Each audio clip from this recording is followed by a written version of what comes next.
Hello. Hello. Hi, Hello. everybody. Oh, we're Sorry, here. rubbing my eye. Sorry, something fluid. Hi. Hi. Yeah. Welcome, everyone. Home Assistant 2025.6 today. Almost. It's a little bit chaotic in the house. We'll explain in a second why. It's the code. It's always the code. Always But hey, let's do a quick intro round so everybody knows who's the talking heads are today.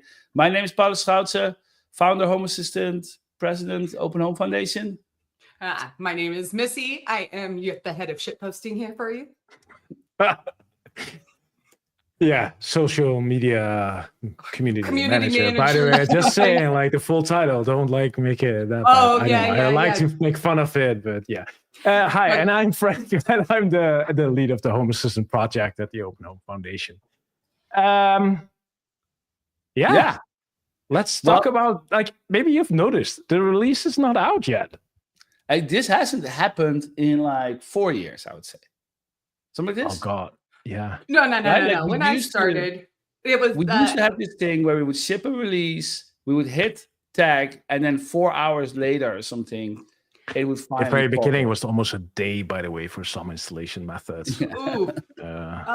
No, that happened last year. We actually improved all the loading and everything while I was still shortly after I was hired. So Yeah. Oh, we have improved a lot, but this time it's not at the whole release process at fault. Well, maybe it is a little bit, but not the actual shipping is not at fault. The actual code base is at fault. So we fixed it in today even, and well, that's always great, right? We want to ship with the least bugs possible. But yeah, that went south. So we're figuring out, well, we've figured it out. Everything is figured out at this point. We're close to shipping. I got Robert on my backhand as well, by the way, but we will be shipping probably during this release party or shortly after it. At least all social posts will go out after we finish this release party. So it will be there soon. This is a nice sneak peek today. And if you're in beta, you're in luck. So this is more like a releasing party, not a release party. Oh yes, exactly. oh yeah, we could do live release even if we wanted. But to. I actually want to like. So why are we a week late? Right? Normally first Wednesday of the month, every month forever. We've been doing a release. Well, actually, since we started with the date versioning, right? Since we skipped the famous 1.0, the Home Assistant Conference 2020, I think it was. But yeah, what happened is that we have people working on at the Open Home Foundation. We have people working full time at Nabukasa. They are all remote, and so we were like, you know what? We should get them all together and let's talk about all the stuff that's happening, all the stuff, the projects that people are working on, collaborating on, and so that's what we did. So last week we were all in Dublin. We were not only just the people working full time. We had invited some contributors. There were some people, Joris from Android, some people from Music Assistant, ESP Home. We had Lewis, Everything Smart Home there as well. Very cool to meet him as well in person. Yeah. And we did it was very, very productive. We actually, I think the one thing, a big takeaway for all of us is like, we should do this next year, but bigger. As in, we want more contributors together, more community. Like, we did a community day now, which was good. In some places big, some places some smaller. Like, how can we kind of get all of this together to get one big party going? Shut up. I'm currently still processing this release. Anyway, sorry. I was going to say one release at a time. That's why we did the beta a little earlier, beta a little longer. That's also why we have, in a way, brought this onto ourselves, because so many people weren't working on the code base last week. And so they all wake up. Monday was off in a lot of places in Europe. So they all wake up on Tuesday, right? They move all the packages that have been received over the weekend away and started coding. And boom, here we are. So the thing is, we now kind of like tasted a little bit about the 2 weeks beta. We've talked about that a few times. So this is a pretty good way to evaluate that, by the way, because like it has been great and it has been like there's some bad sides behind it. So we need to evaluate that. It's partly, of course, caused by us being away for a week. But yeah, longer beta like California Roll writes it here, a longer beta releases. That is not necessarily true, because part of the issues we're getting into right now is because of the longer beta, right? So what happens, in case you don't know, as soon as we cut the beta, our development branches, our development cycle will continue to the next release. So things are starting to like shift a little bit, right? While the development goes through and new things are happening and improvements are being made, it kind of sidetracks and diverges a lot from the beta, and then it becomes problematic. So that's what we're dealing with right now, which is also not ideal. So I don't know. We need to reevaluate this one and see how this goes. But in the end, I'm pretty happy with this actually. It is a nice release. So hey, why don't we dig in? I'm thinking, is there other things we should announce, tell people? Yeah, big things I have something. Happened? I have a couple things. Yeah. Yes, you do. Yeah. So for Community Day, we used a meetup site called Luma, which is a little bit different than what people are used to. Most people are used to using meetup.com, but I chose Luma because they don't sell your data to third parties, which was very important to me.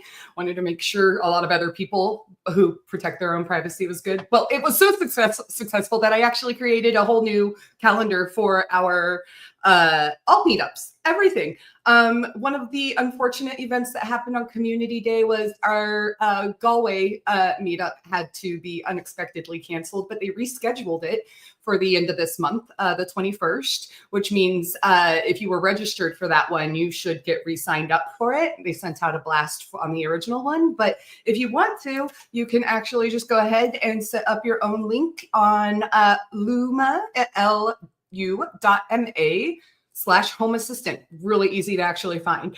I'll do a social post probably later this week, but we got it put up on the website today, Paulus. I don't know if you would actually see. That's how I just found it. Yeah, so on the front page, there's a community meetup tile now, and if you click on it, it takes you straight to this meetup page. It's lovely. Yeah. So and this is really great, right? So can anybody just add a meeting to that? Like if you do a meetup somewhere, you can just add it here? Absolutely. Oh, that's pretty cool.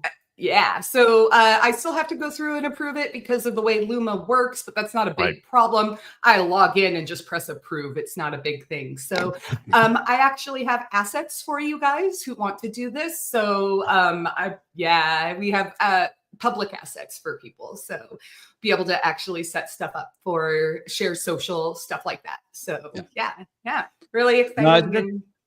One of the things, right, that came out of Community Day is that a lot of people were like, wait, there's so many home assistant users in a neighborhood. We should or city or region, and we should be more often. And we've already heard there's like a Spanish Discord was created, and some other Discords in other languages, right? And seeing these kind of communities grow, and this is what we want to foster, right? Community is very important for us. So having this single Luma page, anyone, you're organizing, throw it here on the list. Let's see where people are going, and let's meet each other. Yeah, if you want my help with amplifying anything, just reach out to me and we can actually talk more about it, because I know some places might be a little bit smaller, not actually know that there's a group of Home Assistant users or even ESP Home users in your area. I know ESP Home groups have been making meetups on their own too. So thinking of creating a separate one for them. It'll probably be a little bit lower volume. Let's see what it looks like on Home Assistant for now. Cool. You know what I would really love to organize another meetup somewhere in the Netherlands. Let's not do 200 people again. By the way, that was a lot in the community. I mean, just some nice regional ones, right? Yeah, that was not. So you could not talk to everybody, which I kind of dislike. It would be nice to be able to talk to a lot of people, but in the end, if there's a regional meetup somewhere in the Netherlands, feel free to tag me. I would happy to join. I guess that's true for most of the people in the Open Home Foundation, right? If there's a meetup somewhere close, they will happily join. We'll bring a bunch of stickers, I guess, or something. Yeah. One of the good things is that actually from Community Day, the guidelines that we sent out to hosts that allowed them to get reimbursed from us will actually be available for all future meetups. So once I get that set up publicly on our website, we'll actually have instructions for any host that wants to do, how they can get reimbursed for some stuff specific to the host, stickers, stuff like that. So. But can you elaborate? So they could, because for the community day, we allowed hosts to buy and get reimbursement for stickers, and then a T-shirt or something. Yeah, a T-shirt. We allowed them to do a T-shirt because as the host, you want to be identifiable immediately at the place. A few people expected me to show up at the meetups because of the way it said I was hosting. So people expect to be able to identify who's actually hosting based on that. So yes, we allowed hosts to do this. It made the complications with shipping around the world, especially from US-based companies, since I'm based in the US, a lot less of a problem. Made it easier for people to actually order swag from their regional areas and choose a production company that'll get it to them fastest. Yeah. The good news is I'm actually gathering that information to provide it for next year's community day, so people actually know where to order from in what region, which will be really, really good. But yes, the foundation is very invested in community overall, and we'd like to support you in any way we can. Nice. Yeah, I see some people, by the way, in the chat, like, about like, come to France, come to Belgium, come to Groningen, like, host meetups, right? Like, I'm going to be in Europe for 2 months, Denmark, Netherlands, I always love touring, meeting people. So making meetups and not telling me. I went to the meetup last summer in Denmark. I organized one, which is very nice. Yeah, you did. They're talking about the meetup in Groningen, in the top of the Netherlands. And I couldn't make the last one because we were in Dublin. And now I see the next one is September the 3rd. I will be on holiday, so I will miss that one too. They should make a special one just for you. Yeah. All right. Let's look at this release, right? Yes. Yeah. The release notes, I mean. Yeah. My screen, your screen, I can do it. Yeah, please do. Like, I'm actually releasing as we speak. I'm going to show a picture from Dublin. Huh. Oh. Because I have 3 cool pictures from Dublin. There's Louis. Yes, it was so cool meeting him. He has a bit bigger muscles than me, but, for the photo, I stand a bit closer, so I look bigger. This one was also really cool. This is like somebody made like it's a hurling, it's an Irish sport, and they added the logo of the event on the stick. So really, really cool. And Frank has the ball. The stick itself is on the way to Brooklyn. No, it hasn't arrived yet. And the last one, this is one of the things. This is Jack. Hi, Jack. I don't know if you're watching. Hey, Jack. Jack is a user, but one of the things that I wanted to achieve at the community days that I brought 2 voice PEs because we don't have Gaelic or Irish as a supported language for our sentences, and so we have speech to text, text to speech on Azure. Home Assistant Cloud provides these voices, but we don't actually have the sentences. So I met Jack. Jack spoke Irish at home, and so I gave him a voice PE. He has already landed his first PRs. They're actually going to be in this release as well. So Gaelic is going to be supported. So thanks, Jack. Very good meeting you. All right, the release. I don't know, enhance. We should just talk about like the big elephant in the room first, I think. The deprecation. The deprecation, yeah, because that thing, like, besides everything cool in here, this is not the fun part. So then we can at least end like good, right? Yeah. We actually have a separate blog post for this, right? So I'm gonna put that one on. Yeah. So we posted this May 22nd, which is a couple of weeks ago, and traditionally Home Assistant, when I made Home Assistant, it was just a Python application. Then, a couple of years later, Pascal arrived, we added the operating system, and we started supporting different architectures. And building your own operating system is pretty hard.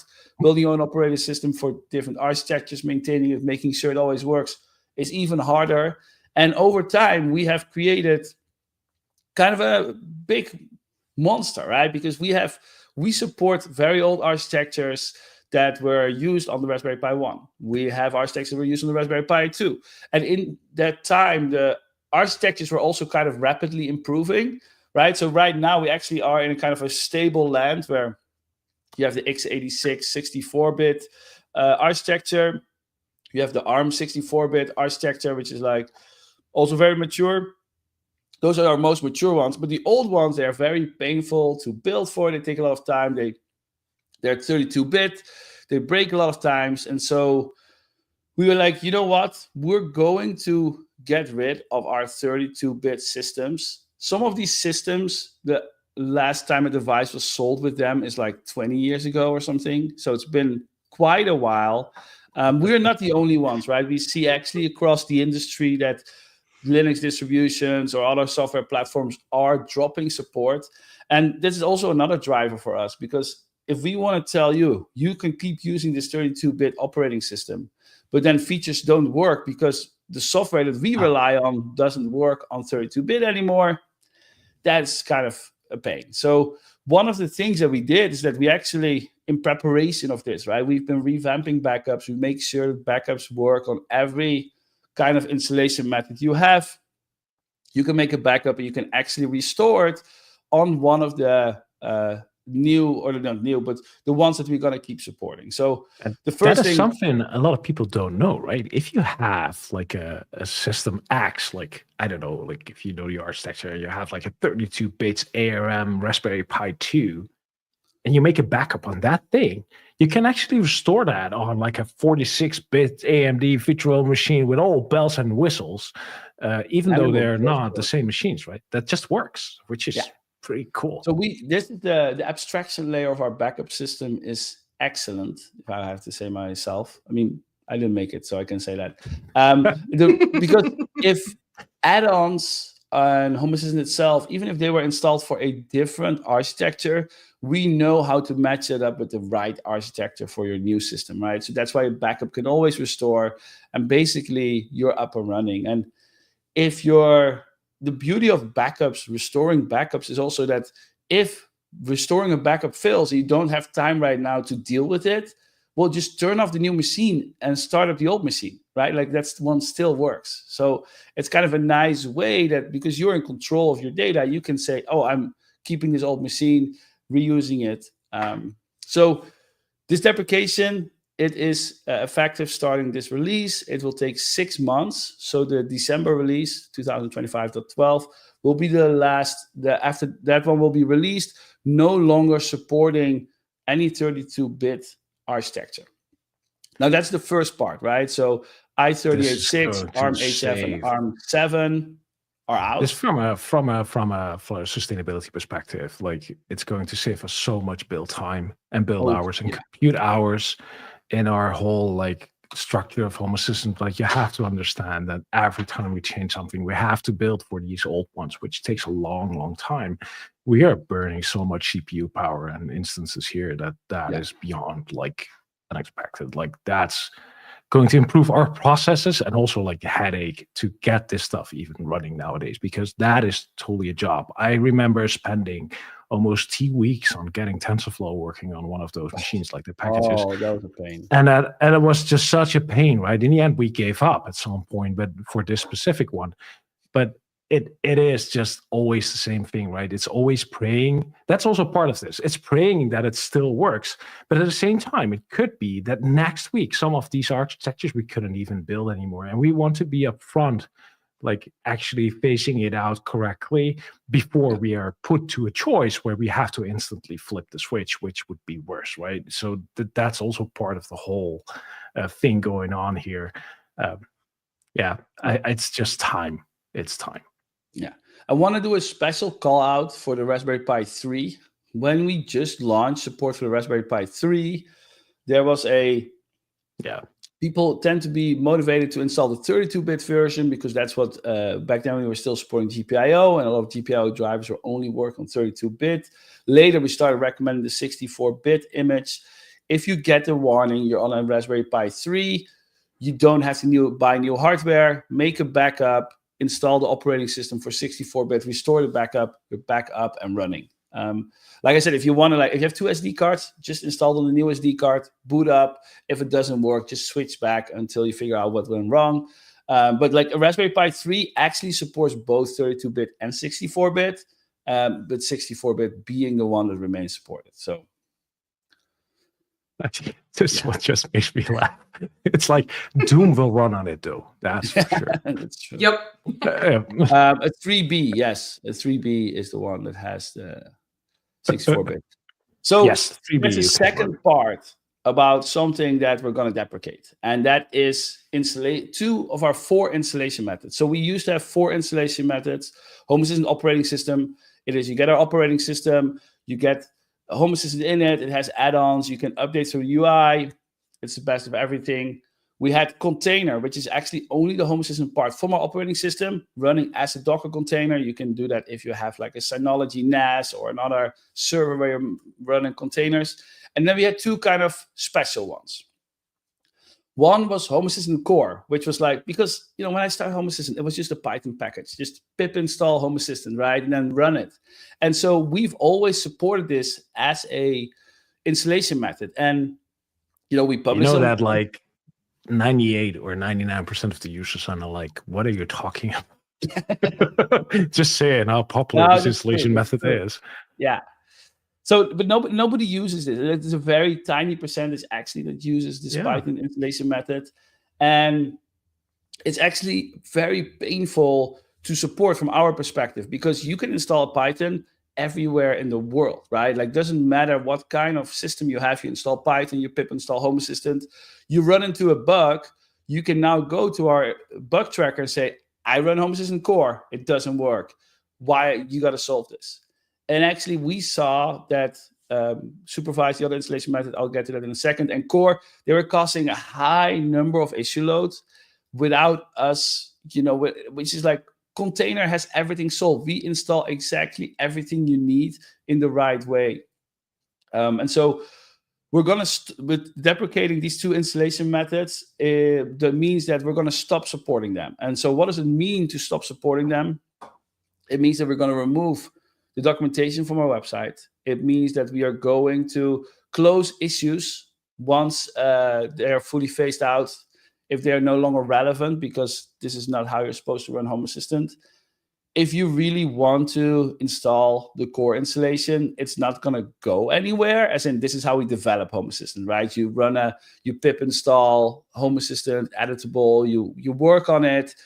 It will still be out there, right? It's just not something that if you run into issues, don't come to us, right? And if you're a YouTuber, right, don't make a guide to tell people to install Core, because they're going to run into issues when we update Python, or other dependencies need compilation.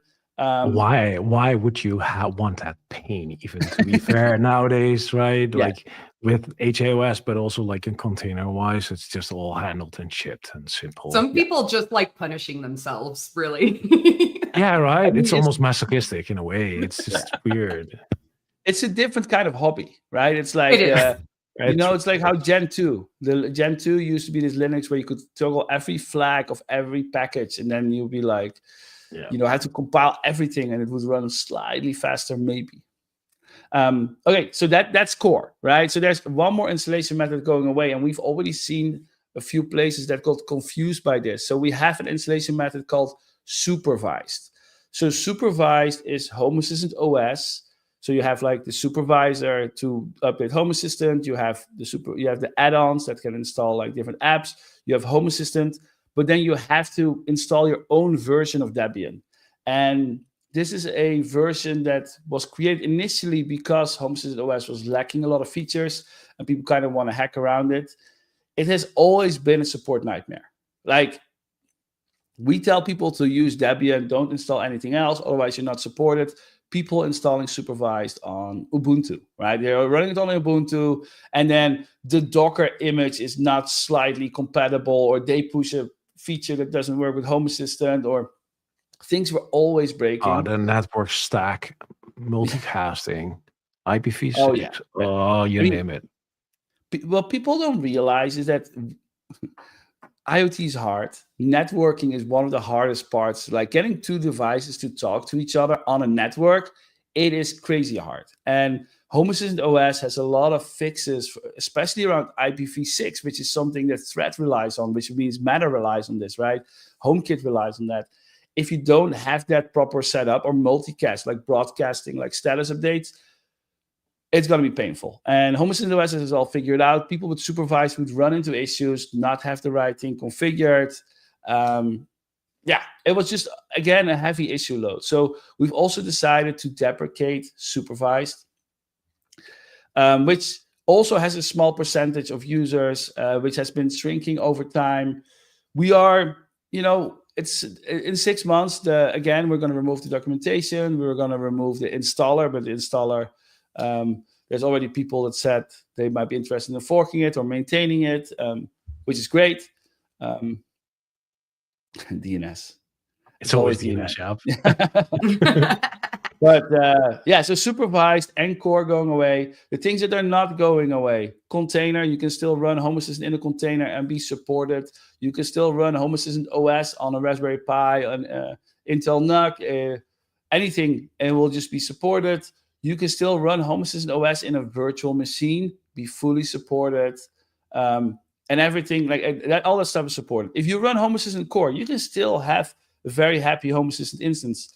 You do not have add-ons, so you won't have Matter, you won't have Z-Wave. You have to figure out how to spin up those servers yourself. And if you run into issues, don't come to us, right? Like you're running it in a way that is alternative, which is fine, right? Like the code is there, the package is on PyPI, you can install it. Great, good luck. Don't come to us when it's broken, right? Like we're not actively being like, this is awful and whatever, we're going to chase you down, lock it in, but we are not going to support it. So yeah, that's it. So how do you know if you're impacted? Is the last thing.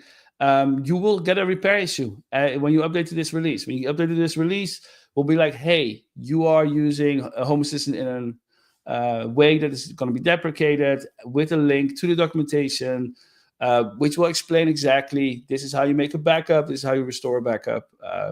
The team did a great job writing this up. So yeah. Question from Thomas, you're going to still release on PyPI? Yes, we are still going to do release on PyPI because PyPI, in a way, is the ultimate snapshot of that Home Assistant release. So we pull in the translations at that point in time, right? We bring everything together. So we'll still push it out there. So yeah, you can still pip install Home Assistant. There are also packages out there and processes out there, CIs, for example, for custom repos or custom components, custom integrations, right terminology here. Anyways, that's still like pull those in during testing in like their development and whatnot. Like we don't want to break any processes. That's not the goal. The goal is basically, to sum it up, for people to go to our website, want to start using Home Assistant, pick the wrong thing, and in the end shoot themselves in the foot, because like the documentation helps them getting started, like for example installing core and do the pip install and follow the instructions, and the thing runs and they're happy for weeks and it all works. And then we upgrade to a new Python version and their OS doesn't support it, and then they're stuck, right? And that's where the problem starts to happen.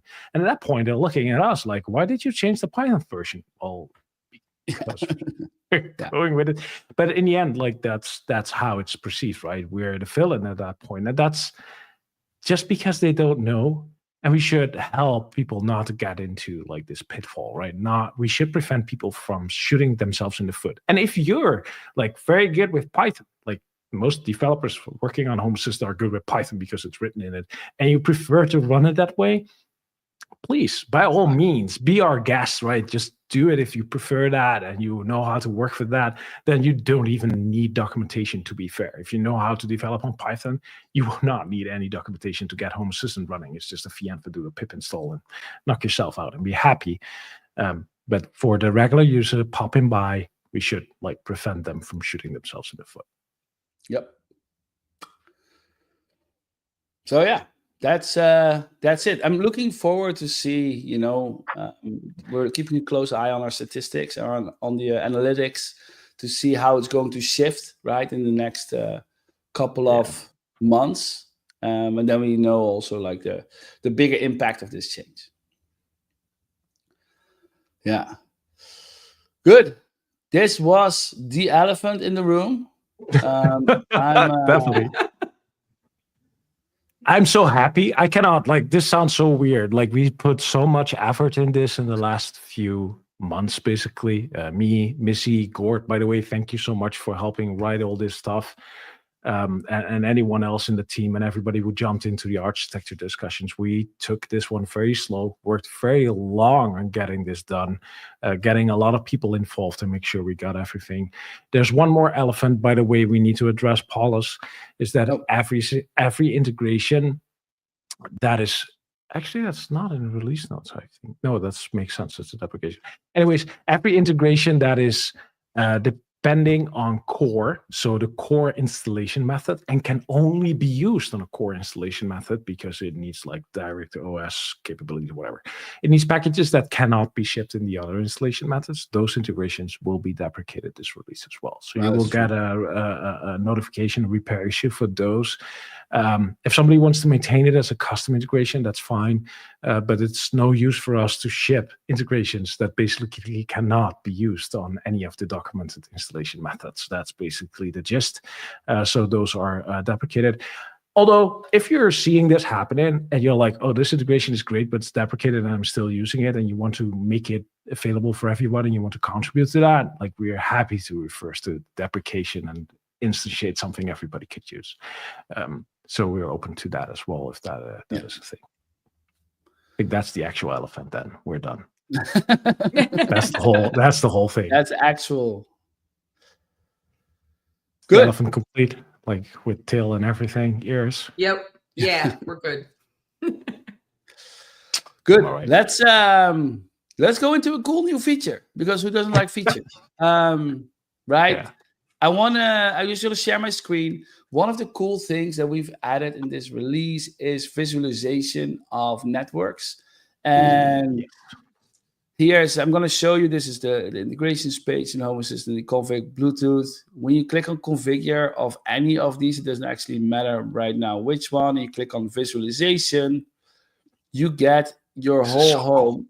And I have a couple, let me see what I can do best. So here you can see Home Assistant. It's connected to, like, I have five Bluetooth proxies. Now, actually, let me take a step back here.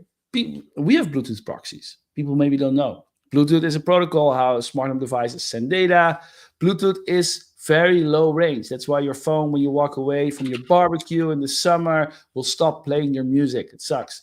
So we created a thing called Bluetooth proxies, which are ESP32 devices on the ESP Home website that's getting started, getting ready-made projects. Any ESP32 can be turned into a Bluetooth proxy.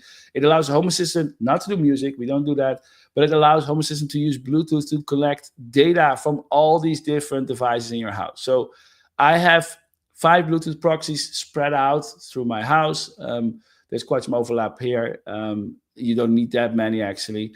But this allows my Home Assistant to see what's happening in Bluetooth world, make outbound connections, for example, to unlock locks or the SwitchBot finger, control those things.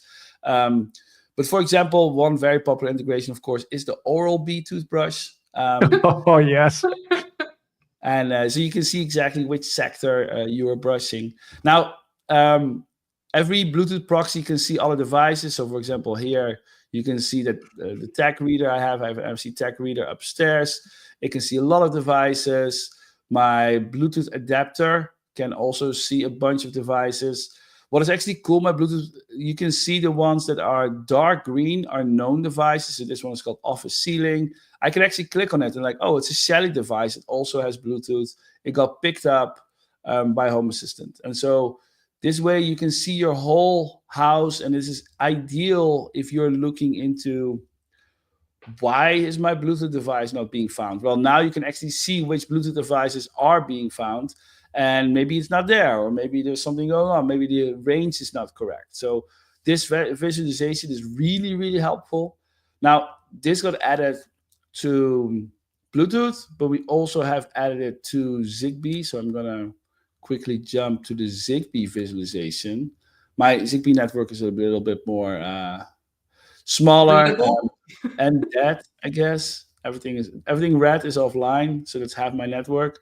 That's the burden of somebody building smart homes, right? My IKEA air purifier table, which I love that thing. That one is working. My office power plug only exists actually to be a repeater. But yeah, so this is for Zigbee. We have the same network, and again, there you can just click on it, and control your stuff, and go back. So there are some buttons in the top right, Paulus. What do they do? Yeah, so you have refresh. You get the latest. This is like redraw. I think because you can drag things if you want to make it nicer or something, and if you're like, okay, those are stupid, you can be like, okay, figure it out. And it tries to relay out the different nodes. And the text is just if you just want to look at balls. Dots.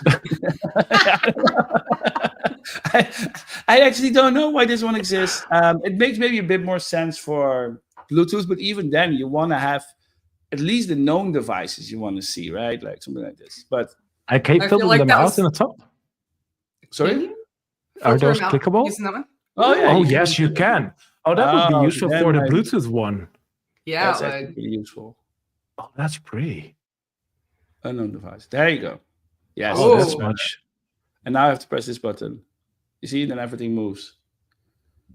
Oh, that's actually really nice. Oh, no. Oh, there you go. Yeah. Yeah. And then I press this button again, and then everything's beautiful. That's great. That's actually. Cool. Yeah. Nice.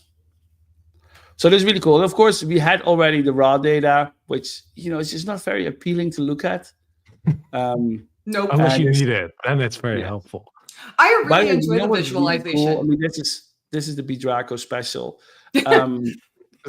This is real-time updated, right? So this is subscription. You see sometimes nodes moving is because as a device gets into range from my house, or if the Bluetooth falls off the radar, it is instantly streamed to the front end, and the front end will automatically update the data. So you're always going to be looking at this exactly. I always notice that if delivery comes by, they always it picks up a few Bluetooth devices. I always wonder if I can figure out if there's something like a prefix to figure out, so you can actually detect the delivery using Bluetooth. Ooh, that'd be kind of nice. That'd be cool. DoorDash or Uber Eats just could put that in their app, right? A Bluetooth beacon for your food. There you go. Free advice, Uber Eats. If you're watching, I was going to say, hopefully someone's watching. Get a product manager on this shit. Let's go. I mean, look, you could have automatically turn on the lights, flash upstairs when the driver's arriving, unlock the front door. There's a lot of cool stuff. Takeaway.com is close by. I should talk to her. Yeah. Huh. There you go. Good. So this is a really cool new feature, and this is it's also going to help so much with figuring out why things in your smart home don't work, right? Bluetooth used to be really a black box, and Bidraco has been chewing away on it, making it a lot faster. The other thing, by the way, talk about Bidraco, people don't know, but Bidraco, one of his purposes in life is to make shit fast. He just cannot stand things that are slow. And he has a lot of devices for testing in his house. And so his Bluetooth was slow, right? So he spent a lot of time making Bluetooth very fast because he has 500 test devices in and around his office. But every Bluetooth proxy that came up would honestly come down because it saw too many packets. But he actually made the startup of ESP Home, when Home Assistant connects to ESP Home, so much faster. It's going to be in the next release. It should be 90% faster. So especially for large ESP Home devices that generate a lot of entities, it's going to be really, really good. That's great.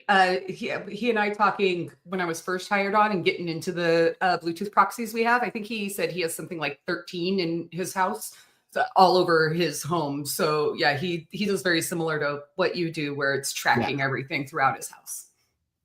Yeah, and that's also the thing with Bluetooth proxies that sometimes people don't know. But if one proxy is making outbound connection to control device, it actually doesn't receive discovery packets.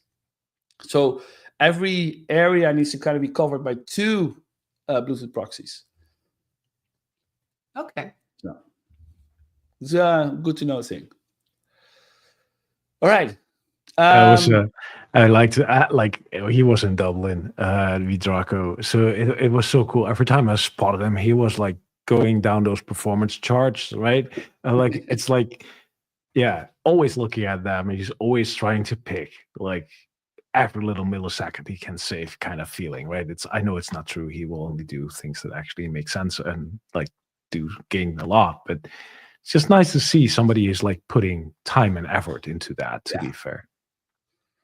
No, it's really nice. And it's, he can't help himself. He was like visiting Brooklyn and we were visiting Malena's house. And the first thing he did was just get a performance dump of her instance. I was like, oh. And it's like, oh, that. Oh, yeah, this. That was perfect.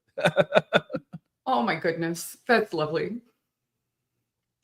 In case you missed it, if you tuned in later, the release is a little bit delayed. We're currently working on and getting it shipped. As a matter of fact, it's building right now, so I expect it probably to be available before the stream ends. Sorry for the inconvenience there. I'm gonna put it on. You can follow it, right? You go to GitHub, you go to our page. 7 minutes ago, by the way. I'm just doing this live in this live release party.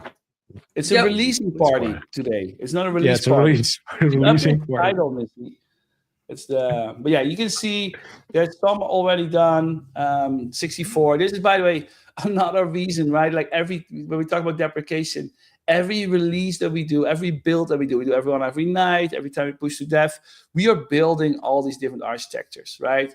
So being able to drop a couple of these, these are like taking 25 minutes or something, right? So that's just 4 or 5 hours. Nowadays.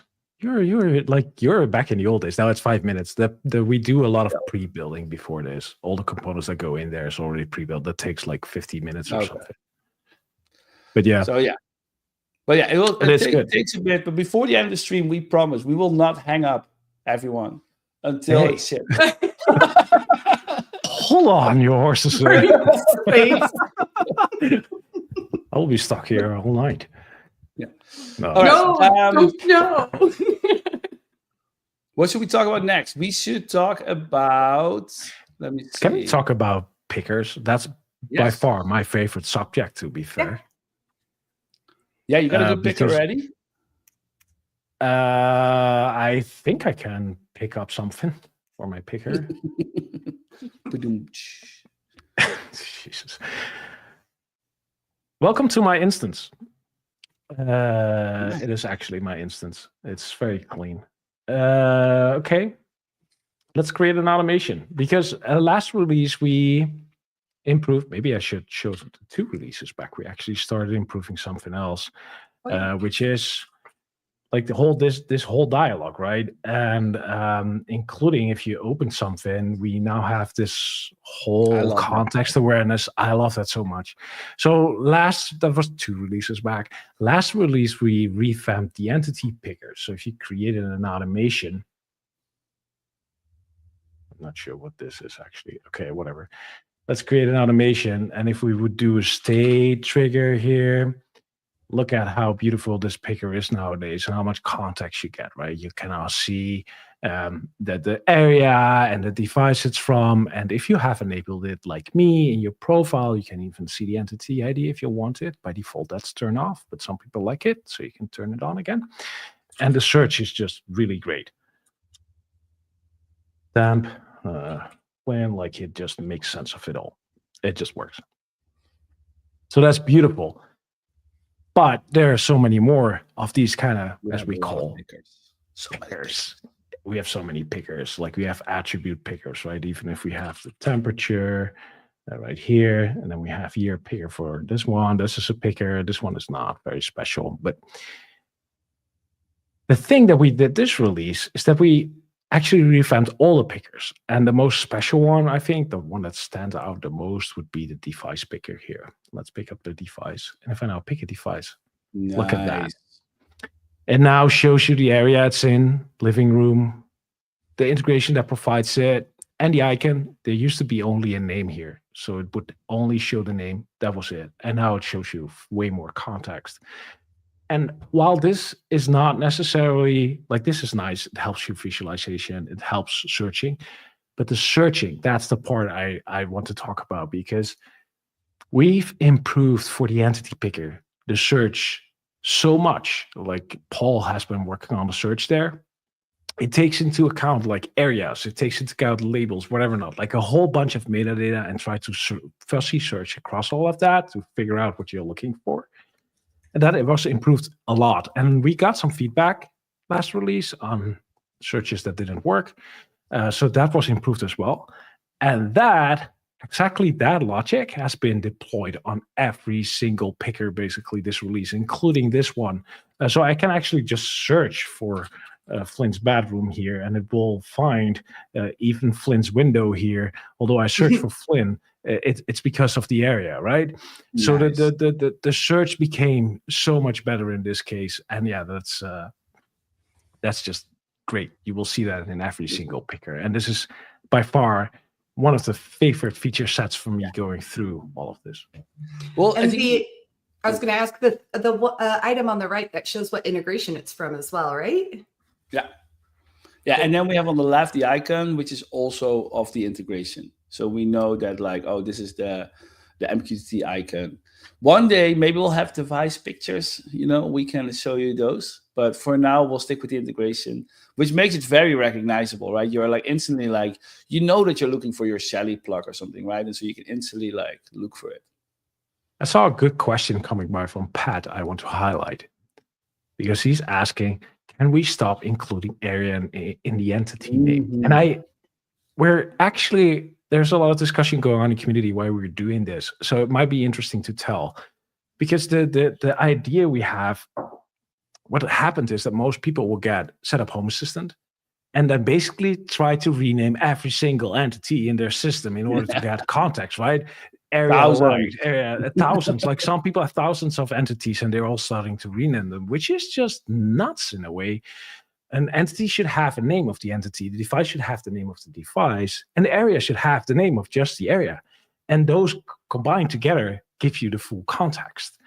And it shouldn't be part of the name of the entity. So that's what we're slowly working towards, right? In this case, there's a Sonos called Flynn here. This might not be the best example. There are some old devices here, but this might be a good one. Like the HNT, the humidity and temperature sensor, is in this bedroom. I didn't include the name here, the area name here, because it's no longer needed. I already see that context. And the same goes for that like entity thing we just saw, right? If I look for this one, like, I have all the context I need here without like smooshing it into this name. And these are pretty much the names as it is out of the box. Like, you assign the area name, but the device name already is like set, and the entity name is often already translated and set. So the goal is really to get into a state where you set up Home Assistant, add a device, and it just is okay. Yeah, just the area. We just need to know where it is. That's it. Yep. That said, we're not done with this phase, right? This has been in the planning and making for over 2 years. The UI is not fully done yet. Like, this release had something, last release had something, the previous release had something. I saw somebody, it's a title in the card. Yes, you're totally right. This is something we are discussing and addressing too. Actually, it was a big subject last week in Dublin to discuss on how we're going to solve these things. So there are definitely more steps to take. We're not there yet, but we're constantly moving towards making it unnecessary to rename 1,000 entities. That's the gist. And that. So I see somebody asking, Mike asked, Mike, is that you from Dublin? The last name sounds familiar. Anyway, yes, how does it work with voice? Voice will just look, for example, for a temperature sensor in your room. If you look for a switch, it will just look for the switch, right? Like, obviously, if you want to give it the right name, we also look at device names. So, yeah, that should work. And if it doesn't work, we're going to fix it. But yeah, the voice name matching, of course, is still important. So if you just say turn on the lights in the living room or just turn on the lights, it doesn't even use the entity names. I think very often, actually, you mainly refer to areas, right? And not per se to specific devices. As a matter of fact, voice already used the new structure, right? This new structure has been already put in place 2 years ago in the backend. So everything we do in the backend actually already uses this new stuff. And the thing that has been lacking is basically all the integrations need to adopt and the UI need to adopt. And 2 years later, we're now feeling like we're ready to adopt the UI. So that's what's happening. The rest is already basically using it. Yep. Yeah, it's excellent. Yeah, it's definitely one of my favorite features because, well, if you look at the instance, it's brand spanking new, and I don't look forward to renaming 2,000 entities. So it's just saying, I refuse. I refuse at this point. So I'm personally very happy, and that's why this is basically all of these have been my favorite features last release because of that. All right. Good. If you're watching this and you like what we're doing, may I suggest buying products or subscribing to Home Assistant Cloud by our commercial partner Nabu Casa, because doing so supports our work, and that's why we keep doing what we're doing. We give everything away for free. It's all open source, but we cannot do that without help, right? There's no investors here. There's no external companies. We're doing this all for you, with you, among you. So please support our work. Subscribe to Home Assistant Cloud by Nabu Casa. Buy Home Assistant Green. Buy Home Assistant Voice PE. Obviously, the subscriptions help most because it helps us budget long term, hire more people to do all this amazing work. And it might, you're only seeing 3 people. This shit takes an army. There's an army of people doing a lot of work. Yes, Frank? Can I plug the job opening? Oh, yeah. If you're a front ender and you're like good with like components and web components, that is in UI, you like to build like a progressive web app, basically that's what we are, then please go to our website and we have a job opening. I'm looking for somebody in my team to make the front end team better. I have a link. I have to. I have a link. You have a link. Post the link. Yes, we're posting a link. We're actually hiring a bunch of more people, right? We don't have all the job openings yet, but a Node.js developer is coming, market researcher is coming, a digital marketer as well. Digital marketeer is coming, a technical program manager is coming. So yeah, keep an eye out on our job openings. Besides supporting our work, come do the work, right? Come work with us. It's fucking fun. Yeah, I mean, it is a lot of fun, right? Like, we all work remotely, but we get to play with gadgets all day, and we want to make sure it's our life goal to make sure that everyone can play with these gadgets in a great way, right? We are building stuff because there's no investors. The only hat we have is do the best thing for the user, and we want to make sure that we're not showing off technology on the stream here that is inaccessible to you, right? When we talk to AI with our voice assistant, we do that because today you can also talk to AI with your voice assistant and Home Assistant. So, and for me, it's really, it's a little bit different. Even it's not even a gadget. It's like being able to make a difference, right, in the world in a way. At least it feels like this, and being able to be creative and having that creativity available and actually making a difference in lives. It's pretty cool to see. Yeah. It's cool to see how the community reacts to a release, even if it's not out yet. By the way, just saying, but it's just cool. It's really. After so many years, I'm still waking up in the morning and thinking this is just fun. It is. It really is. Yeah. I wake up actually very excited to log on, even though I'm the weird one that logs on at 6:30 in the morning my time. So you guys have all already been working half the day as is, but no, that was my favorite feature. The thing when I was on the West Coast, where you wake up and there's just all this new things you can churn through, things that people have been working on, right? It's way more than because if you are living the day, then it's one message here, but now it's just no, we have looked into this, discussed this, and this is the decision, and we're moving. It's oh, that's cool. Yeah, that's how I felt on Community Day too, waking up and half of the day had already gone and I had flooded with images and everything like that. It was so lovely. So yeah, no, I really do enjoy it, but I would also like to be closer to you guys. Last week really showed that. We cannot be close to everybody, that's for sure. But Maybe we colonize. Anyway, people are talking about, like, people are following actually the Bill Paulus, like you showed it here as well. You're looking at an old version, by the way. You should probably refresh. Somehow it's stuck. No, can you refresh it? Oh, I wasn't logged. I'm not logged in. That's the problem. Can you hit refresh? Right. So everybody's poking at me like, hit approve, hit approve. I'm working on it. No, don't hit approve. I cannot. I'm not logged in. No, you're not logged in. But we're waiting for Frank, Baloop, or Bram. Yeah, they're not here. No, it's it's I know it's ready. I know it's done. Stop hanging me. I'm working. Look, listen, people. If we get over 100 new likes on this video, right? Oh, no. hit that like button. You know, we might release the release. Conditional releases on activity on YouTube. Lovely. Just like almost like that's called blackmailing, right? Yeah. If you don't hit like, we won't ship. Oh yeah. Like and subscribe. Okay. Let's do another feature because we actually have more features this release. The other one that I think is really cool is that we've been working on dashboards. We've been working on dashboards for a while. We have shipped this in the April release, our experimental dashboard, which is based on areas, automatically updates.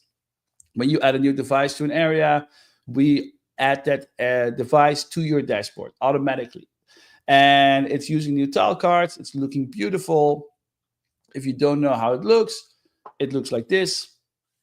And we have a few new things. So it's organized by area. You can actually go into an area with little arrows. You show the temperature, the humidity for an area. You can control the lights, all that stuff. A couple of new things in this release. We now have actions also available. So I've actually not hidden them, but I might do that. Like I have, for example, I have an NFC tag reader. It gets stuck sometimes. I don't know why.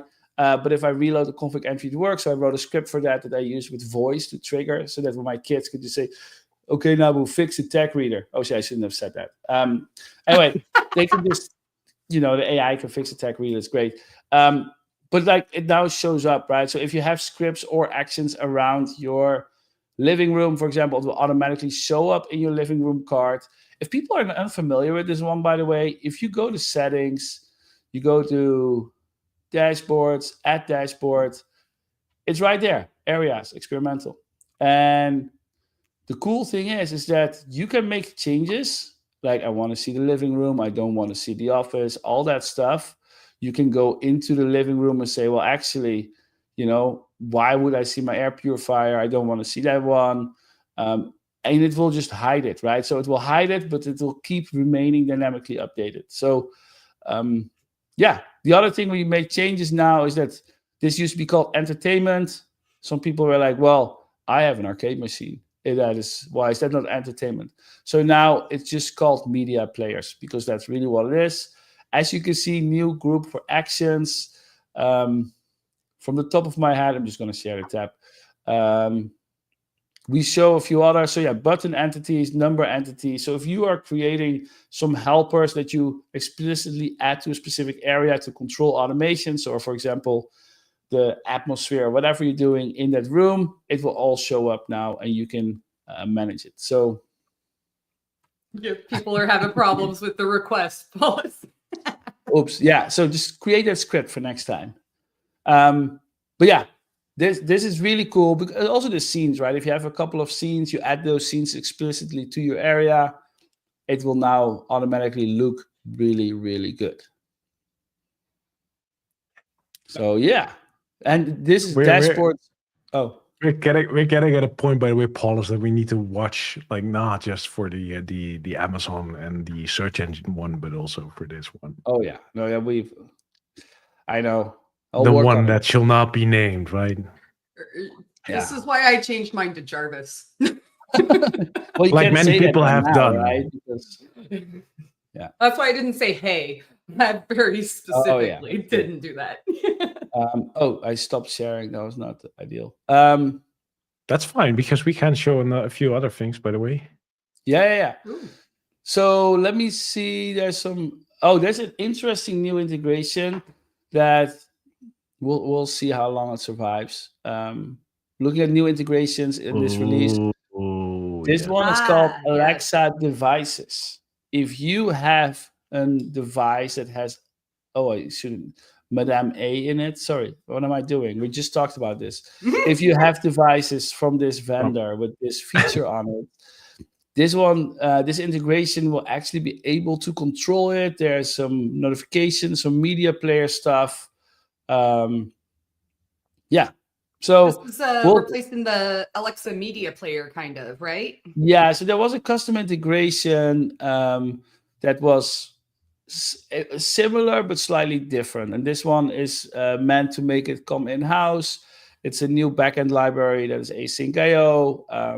They spent a lot of time on it. It's been really polished. So yeah, looking forward to seeing what people are going to do with this one, right? I think from all the big tech voice assistants out there, Apple has AirPlay, Google has Cast, so you could always like play media on it, right? The Amazon devices didn't have that. And so this integration should be able to bring some stuff in there. And I think with Music Assistant, you can actually start playing music, but I'm not 100% sure on that one. So Image is a new one, which is kind of cool. It's a self-hosted photo and video backup solution. So, just like you have Google Photos, upload stuff, Image does that for you. So if you're in a self-host nerd, this release going to be awesome. You have Image, and then we also have paperless NGX. This is kind of an interesting one because there was paperless, it's stopped being maintained. Somebody made paperless NG, that stopped being maintained. So now there's paperless NGX, and really I don't know if the naming can go anywhere. So this one's just hopefully stay alive, but clearly a need for it. People want this. It's kind of cool. All your documents, you can scan it and put it inside your paperless instance, and now that can go into Home Assistant. Honestly, like the whole paperless NGX, but paperless and the ones before that are so darn interesting to use. I would love to use it. I'm a little bit hesitant, to be fair, because this is the third installment kind of feeling, and you would install documents in it. But it is really, really, really, really, really good. Even the original was already really good. So if you would like to digitalize every document you have, basically every bill, every email, every invoice, every, I don't know, whatever else, like it's a great self-hosted system to drop in everything and be in control and just like have this searchable. Well, because it does OCR, right? Yes, it does. So it does OCR, and printed documents. If you get a letter from your bank or whatever, that's typed. OCR rocks at that stuff, right? So you can start searching all that stuff. I wouldn't be surprised if there's going to be some AI enhancements in the future as well to just automatically categorize it even stricter or better. So. And not just that, this thing, they support so many like printers that have scanners built in, right, on the network.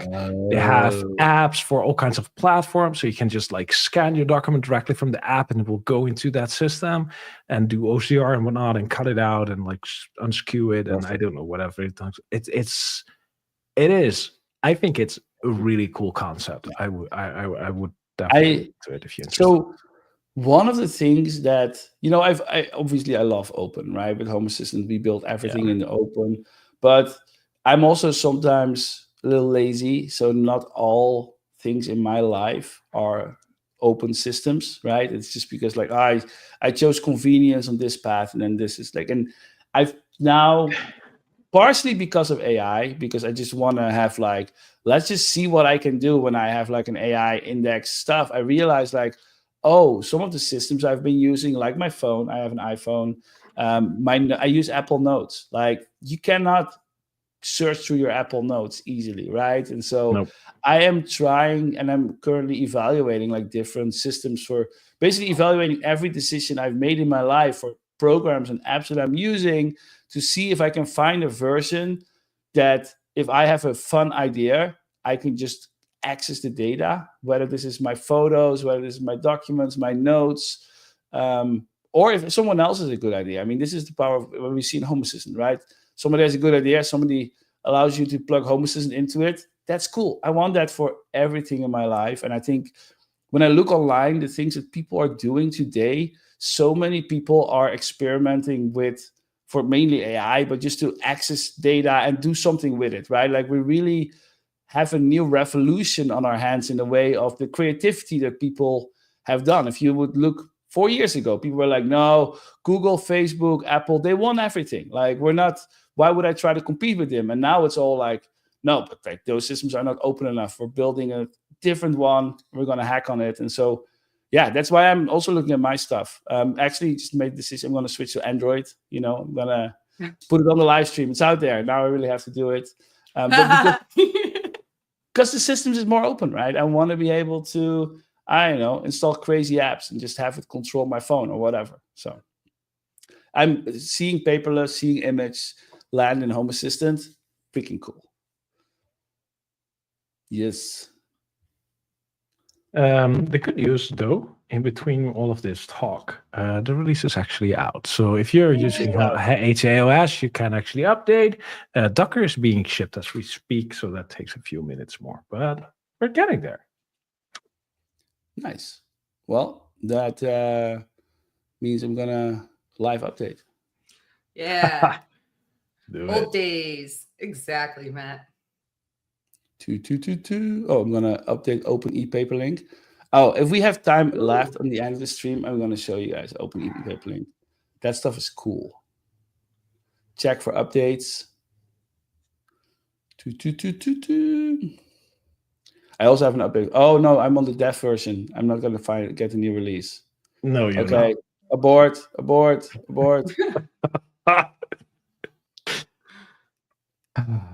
Yeah. Let's go back to the other. We have a couple of other new integrations. Sorry, we got distracted.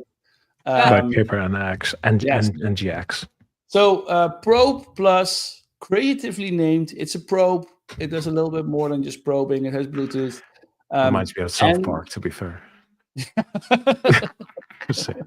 Yeah. So somebody was just asking in the chat. I was like, what do I use a Bluetooth proxy for if it isn't just to track people? And it's like, well, you know what? Pro Plus, you use a meat thermometer. So this is actually, there's a bunch of meat thermometers. They're all using Bluetooth. Really cool. I've seen these meat thermometers. They don't have just one thermometer sensor in it. They have like 8. So you know exactly if the inside of your meat versus the outside of your meat can like perfectly barbecue time it. So all that data gets into Home Assistant, data galore. And then we have Zimmy Cloud, which is for your Zimmy smart home. Never heard of it, but we got it. Yes. Yeah. Well, I can imagine that Zimmy doesn't support everything. So if you want to have more stuff, then your Zimmy smart home Assistant to the rescue. And the cool thing is that you suddenly can like include everything you have, right? That's always the connecting factor that Home Assistant has. No, definitely. Cool. All right. Noteworthy improvements. ESP Home devices and deep sleep. That's actually always interesting, right? Like, I feel like ESP Home deep sleep is such a underrated issue that people don't always realize that is even exists. But it exists, and now we will wait. We will hold that update command, and once the device comes online, we're like, we got you, go update.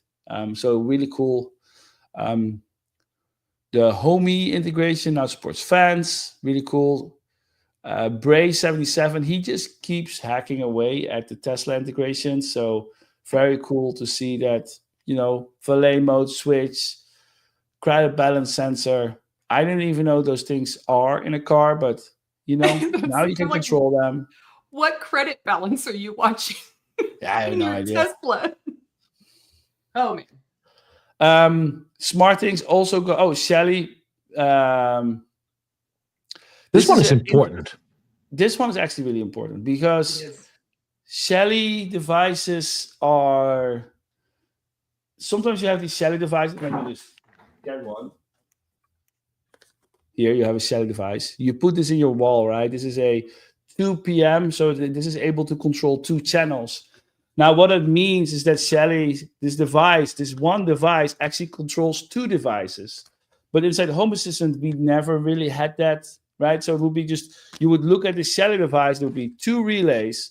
to energy, to power usage, to energy usage, and you would kind of have to figure out which one, channel 0, channel 1, and that was just confusing. And so this release, this is really cool. Thanks Biennieu.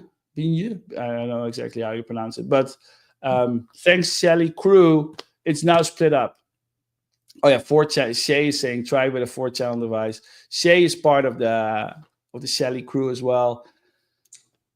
Now it's all split up, so every channel becomes its own different device, which is actually also very important, because if you have a Shelly Pro at your breaker box, then you're not even controlling the things inside your mechanical room or wherever the closet your breaker box is in. You're controlling things anywhere in your house, right? So with these devices, it's very clear which energy sensor belongs to which entity, relay that you're controlling, and yeah, that's really cool. This one is, by the way, Z-Wave though, but this is soon maybe a teaser for Works with Home Assistant. Teasers. Would be great, by the way. Yeah. So that the Shelly one is really cool. I did, by the way, see a small improvement, Shay, but maybe it's already there. I was testing my Shelly devices didn't inherit the existing area, and I had to re-add them to an area. But maybe that's already fixed in the beta. I noticed that only this morning when my automation failed. Smart things, lots and lots and lots of cool new stuff. Joost has been very busy. And, smart things feels to me it's just like endless pot of like features, right? Because this smart things is as old as Home Assistant, right? They have been integrating stuff for 10 years, and they have had different priorities in Home Assistant. So getting all that stuff now into Home Assistant, Samsung is an appliance maker, right? So obviously they care a lot about like water heaters or was it fan hoods, whatever, all that stuff. So yeah, it's all coming in. I just saw, I thought it was really cool. There was this Reddit post last week about this Jewish person who had discovered that we now have Sabbath mode exposed on for the SmartThings devices. And this is it's such a niche feature. But if you enable Sabbath mode, then if you open the fridge, it will not turn on the light, so it's not an electrical movement, right? So like it's just it's just you're just opening a door, and you're allowed to open a door. So, but yeah, we can now control it in Home Assistant. So then you can use the Jewish calendar integration, enable Sabbath mode exactly at the right time. Everyone happy. Miele is also like we have a bunch of appliance makers, by the way, that are just super. LG, Miele, SmartThings. So good. It's cool because I was for a while afraid because there was this new alliance started of like cloud connected appliance maker smart homes or something, but now I see all these things coming local. I'm really happy to see that they believe in this, right? Like these APIs exist, and we should be able to get them in locally. So nice, great work, AstronDB. Yeah. All right. Everything's cloud keeps growing. It's fun, although it's cloud-based. Yeah. Squeezebox has updated. So Squeezebox, Frank, maybe you know, but does Squeezebox get updates? I thought this was I actually have still one, and I never threw it out because I was like, basically, I should keep at least one. We have an integration for it. I used to have them. I still have one of those Squeezebox radios, those big white boxes that Logitech used to produce. I should hook it up once. I do have it in a box somewhere in the attic, so I should probably just try. But I would be amazed if it still had updates, to be fair. Yeah. Well, there's something that you can update because we got it. We got it. Yes, we got it. Nice. Zerzang added support for more SwitchBot vacuums and new locks. SwitchBot, they release devices at like a neck-breaking speed, I feel. But yeah, they do. There's a push there, that's for sure. Yeah. Marcel knows. He has them all in his house. He's been flooded. Yeah. That's cool. Sonos integration also getting some love. You can now see the playlist under favorites. It's cool. This is how Sonos shows it themselves too. Makes it easy to navigate to that stuff. I like the Anthropic Cloud 4 Like I've been playing with Anthropic Claude 4, including the Opus and the Sonnet one. Like those are so scary good. Yeah. They're also scary for your wallet. Yeah. So yeah, well, I am kind of lucky. I have one of those Max accounts, so I can like just drop in a lot of requests. It's basically impossible to deplete that in a day for me, but still, it is expensive. That's true. It is truly expensive, but it's impressive.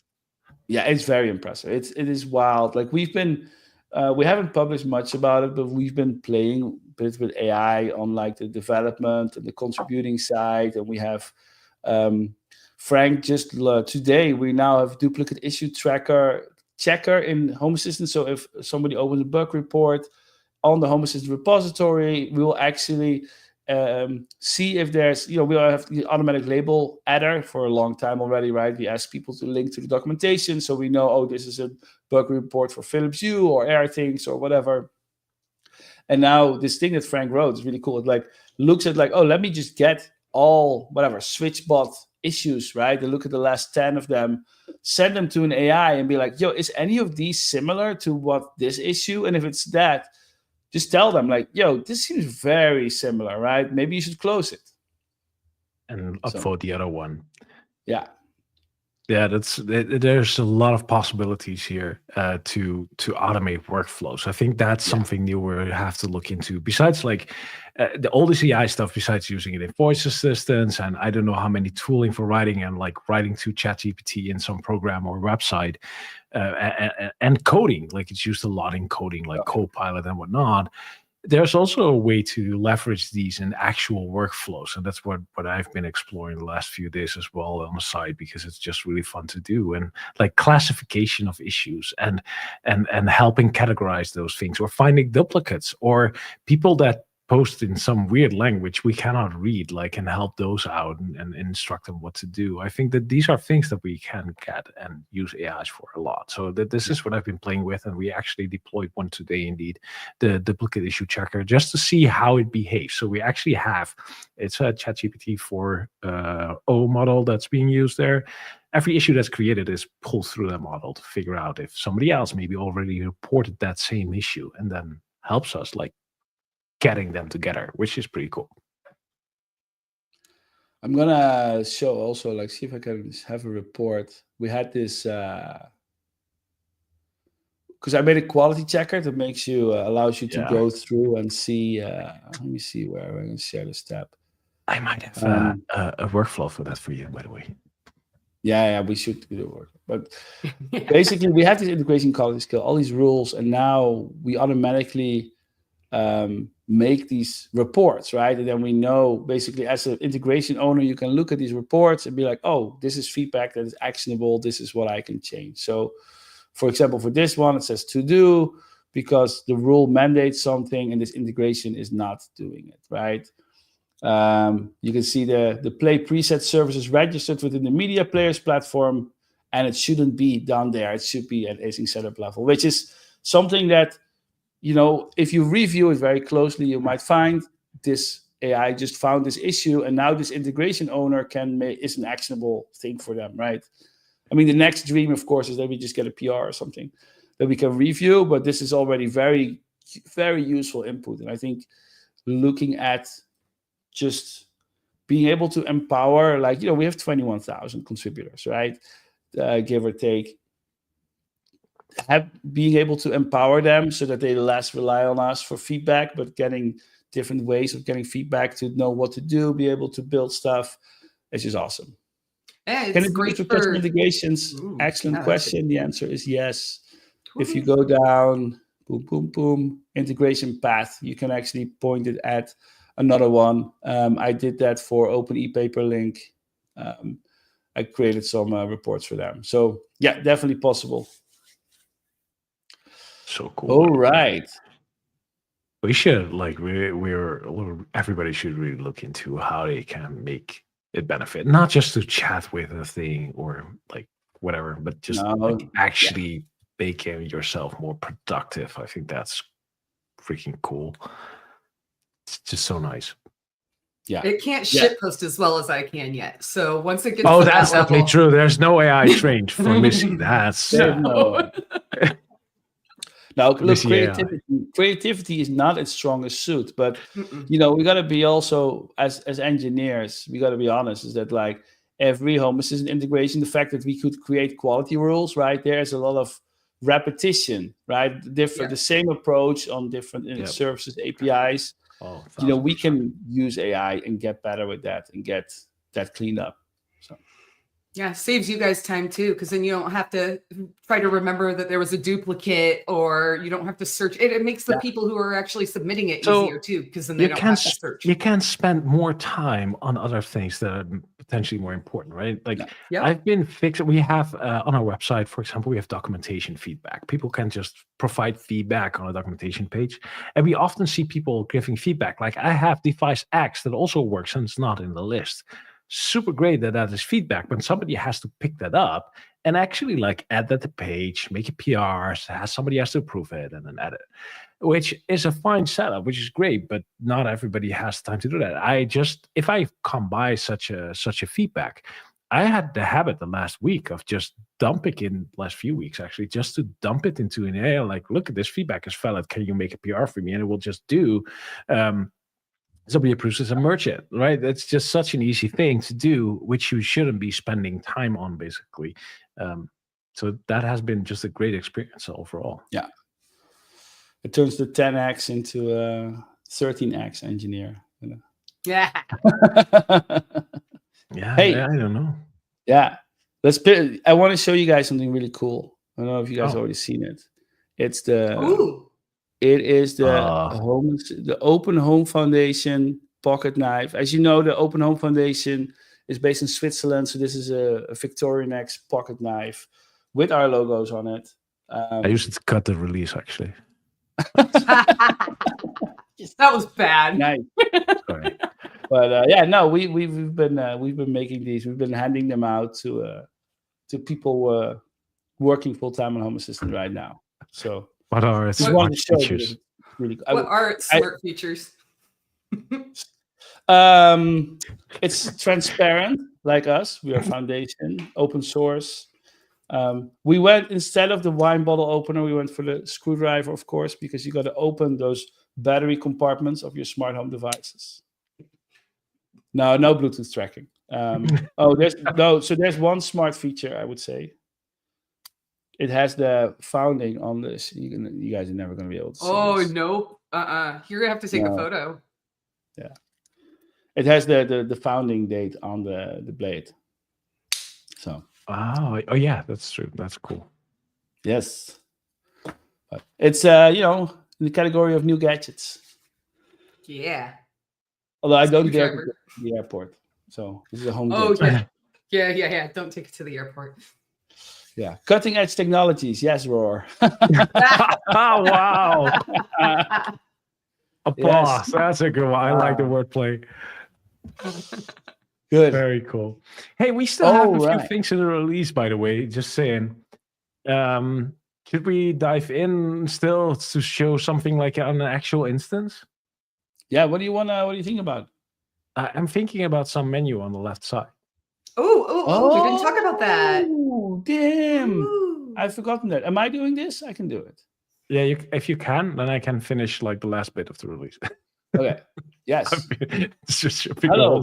Welcome to Home Assistant. This is my messy instance where we just were before. I'll go back to areas that look a little bit more pro.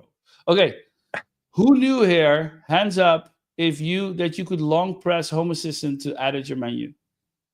It's just a thumbs up on the video, and we know. Okay, thumbs up.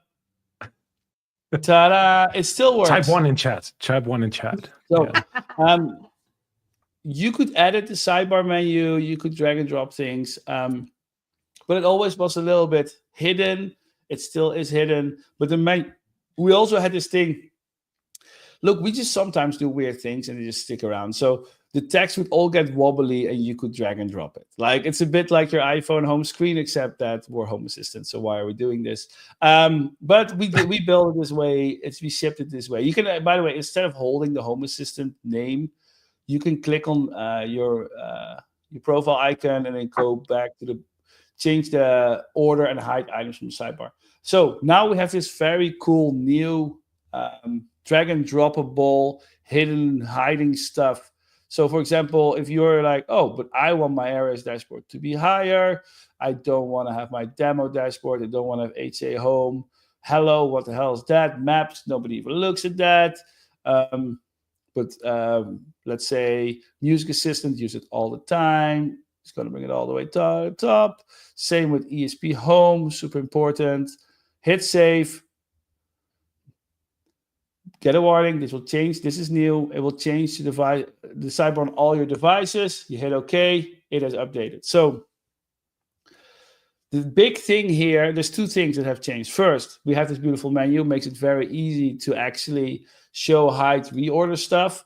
The second thing is, this is used to be stored on a per browser-based session.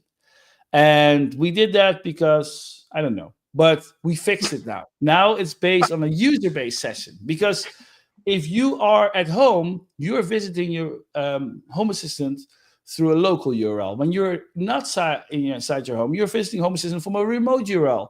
Well, guess what? Your browser-based settings are per domain. So you would leave your house and your menu items would pop back up. And that's super annoying. So this is stored in the back end. It means that you can have, you configure your sidebar once and for all. It's great. I see Thomas saying this requires you to update browser mod. If you use that, I guess so. Do it. Thanks, Thomas. Crisis averted. Yeah. Crisis averted. But this is great. There's been some feedback. Somebody was like, yeah, but my wall tablet, I want to have a different sidebar menu for my wall tablet. To do that, just create a new user for your wall tablet. It's actually better to do that actually as well, right? Because if somebody turns on and off live through the wall tablet, you can actually see it's the wall tablet that it's been done from, right? It will track who did it, which will then be your wall tablet instead of you. Well, maybe kids touched it, right? So you don't know. Exactly. So no, this is a great new feature. So yeah, best thing, just hit edit in your profile. If you're cool and you still know, long press. Yeah, no, this is another quality of life thing, right? There's a lot of quality of life stuff in this release, to be fair. Question from JJ, is the default dashboard section still in the browser settings? Yes, no, that's still in the browser settings. We actually discussed that. We discussed that last week actually while writing release notes. So this is still in the browser settings, but it might move next release. So we have been discussing how to do that. The PR is actually up, so the contribution, Bram already built the code for it, but it's not in this release. We consider it. But if you do 100 likes, we'll prioritize reviewing, guys. Like, subscribe to the video. It's already reviewed, guys. Let's give just give the thumbs up. We don't need a digital marketer. We have you, Paul. Dutch Dynamics is asking, can I configure this for other users? No, but maybe that's not a bad idea. Right. There are more of these things. In general, all profile management needs to be improved. These are steps towards that. We have been making steps. That's also right. Like if you are a normal user, if you go to your profile, try changing your profile picture. It's one of the things that we've always been nagging. You cannot change your own profile picture, which is weird. But for another 100 likes, put it on the to-do list. You're selling stuff that's already done, right? That's cool. Like, man, when I started, log out was even at the bottom of this page. Like you. Oh yeah. No, this page has seen a lot of updates. Very good improvement. Log out must move to the top, and the breakout between general and security has been really good. Yep. But, so I mean, we're working on this. This is all the beauty of the way we work. Is we work in the open, right? We work in the open. We ship some things. We get some likes. We ship some more things. We iterate. We get feedback. And we do this on everything, right? So this is sidebar menu. There's a lot of ideas about navigation that's going on that we love to share with everyone. But there's people working on automation editor. There's people working on all that stuff. Actually, I don't know if you people know, but like we work in the open, right? Like if you are a developer contributor, you have that role on our server, you can actually see real-time people working, discussing, sharing mock-ups, all that stuff. Actually, shall I share one? I downloaded one. I don't know if this works. I'm gonna see. Not only do we have the project section for developers, but we just added a new option when you go to select roles for designer too. So if you're a designer, you can now identify yourself as one with the role and get access to the developer section, which is role gated. So once you get in there, you can actually contribute. I think we have a front end, a dashboard, and one other UI specific thread in the projects channel. So yeah. So I'm going to show you guys, this is not live. This is not in this release. This is a mock-up that Martin shared this morning. God.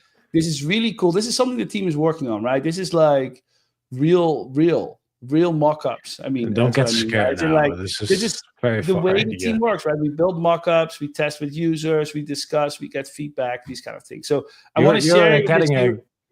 You're getting a glimpse into months into the future at this point. Yes. And ideas, just to be very fair. This is not being expected to look like next release, just setting some expectations. No, but whatever you see today might just never ship, right? Yeah. 1,000 likes maybe, but yeah, so here's the new sidebar that they're looking into, which I think is really cool, which really splits like the overview and the editing away from each other. Mm-hmm.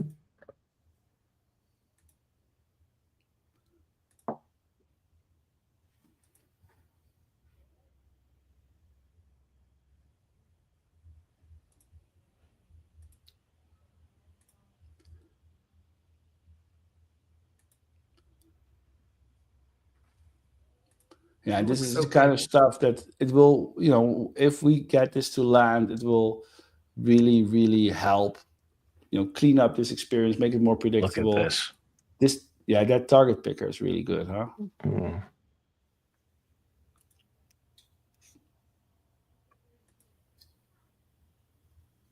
Yeah, that summary, amazing. So yeah, that's the kind of stuff that the teams are working on, right? This is the kind of stuff that if you want to help think with us about this kind of stuff, right? Come on to our Discord. This is where we are figuring this kind of stuff out. This is where we decide to build it. This is where we, divide the work, see how we're going to build this, these kind of stuff. When we build anything for the dashboard, for the automation, it has to work with like 1,000, 2,000 integrations, right? So this kind of stuff, it requires an army to build, and that's why we do it in the open together. So, and honestly, you just saw a little part of the idea list. Like there's so many more steps to this. It's going to be. I look forward to this. I love home automation. I like Home Assistant for its automations. I'm more of an automation fanboy than a dashboard fanboy. And looking at that, what's coming down the road, yeah, I'm looking forward to it. That's gonna be very good. Yeah, it's very good. We're in home automation system, right? It should have the best automation out there.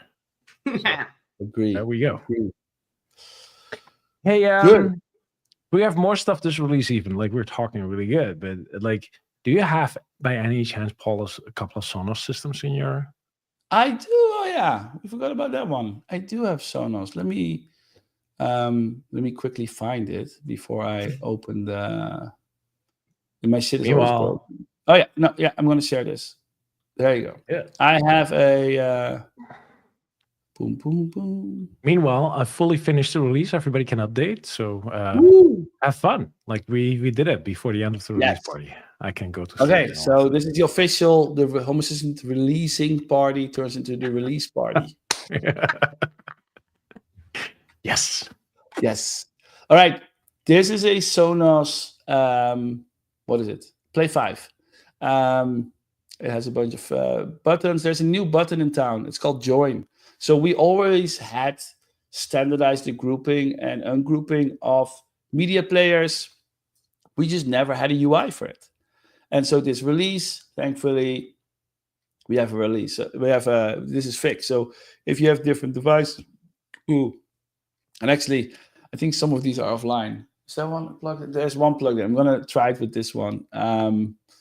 It's I don't trust that the speaker lamp is online, but yeah, let's see if it works. Oh, awkward. Okay, Sonos Roam. Live demo. Gotta love it. This is. I blame my so. This is not the UI that's broken. This is my most of my Sonos systems are kind of like. I think they kind of crash if you just have. I don't know, my IKEA Symphonies. These two are IKEA Symphonies. They just don't do well anymore. They just after a week, HomeSystem can't really talk to them anymore. I'm not sure. Sonos Roam. I mean, it's just not on the charger. So shit demo, but you guys can get the point. Shit demo, love it. Yeah. So no, this is but being able to do this from the UI will help a lot of people that previously would have to write scripts for these kind of things. Let me quickly take over the screen there, Paulus, because look, it's better. No, I just like. Yeah, I need to. I should just have. Normally, look, if I have to demo Sonos, I have to restart my devices. It's kind of interesting. I can join this one, by the way, because it's input. Not sure why actually. Anyways, it's a record player. Everyone starts playing, the group gets. Yeah, so this is a Sonos, what's it called again? A port. Hooked up to an old-fashioned vinyl record player. If it starts playing and detecting input, it will group a couple of devices downstairs and blast music through the house, which is pretty cool to play an old record on this modern tech, to be fair. So that's really cool. But yeah, I can indeed now combine these. And the cool thing is if you combine them, it shows up right here as a little 3 that they're combined. So it's cool to see this grouping feature. It's also available in automations. It always has been available in automations, but having this in the UI right now works really well. The downside of this feature, in my opinion, but that's not the downside of this feature, it's more of a limitation of the ecosystems, is it only works within one integration, right? In this case, this is all Sonos. I'm into the Sonos ecosystem, so that works. If you're using Music Assistant, by the way, you can just group all the music things that are provided by the Music Assistant one too. But I'm not able to combine my Google Assistant, which is also a target, is not listed here because it's a different integration, so that doesn't work. But yeah, through Music Assistant, you should be able to, I guess. So yeah, we can do a bit more Music Assistant, and we're working on a very special secret sauce to make it even better. Yeah, I've seen something about that. Can share. Can play all our cards yet, people. No, that's true. I like this feature a lot. Yeah. While I'm here, I could just as well show the last feature I still have on my list, besides whatever is still in the release notes. But another actual neat feature is here, which is if I pick up this Elgato, I'm not even sure which one I used. Elgato, whatever. Let me pick up this one. It's not available. Doesn't matter. If you in the settings dialog, there's this little reset icon. So if you messed up your entity ID big time, you can actually fix it. There we go. That's so nice. And this works. It will reset back to the value it calculated originally when you set up the device at first. This is cool if you can do this one by one. For some reason, want to go back to something, it made something weird, or you just resetting stuff that works. The great thing about this feature is that it does not only work from this entity dialog, but you can also just from the device page do it for all at once. Nice. Here in the top right. So little nice feature to just reset this stuff if you want to. Does that mean if I rename the device and then I reset the entity IDs afterwards, it gets to the new name? No, it's not naming. It's just entity IDs, this one. Yeah. This one. Yeah, okay, yeah. So there's a good question here, though.